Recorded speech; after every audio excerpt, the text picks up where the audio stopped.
Veg burger বনাব লৈছোঁ। এইখন দি পেলাই চাওক, দুটা ডাঙৰ বইল আলু পিচি লৈছোঁ আৰু এক টুকুৰ পনীৰ। এইখনো এতিয়া পিহনাখনত পিচি লওঁ।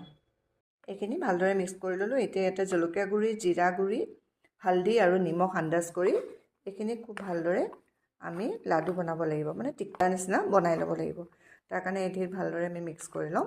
আৰু এইখিনি বস্তু আমাক লাগিব।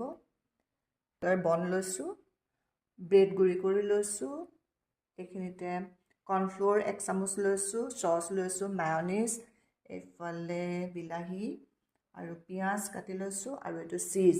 এতিয়া এইখিনি বস্তু কেনেদৰে বনাম আপোনালোকে চাব।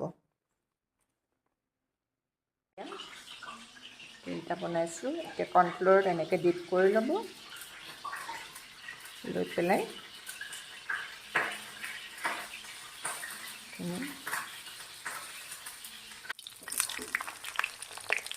ইয়াতে ডিপ ফ্ৰাই কৰিব লাগিব।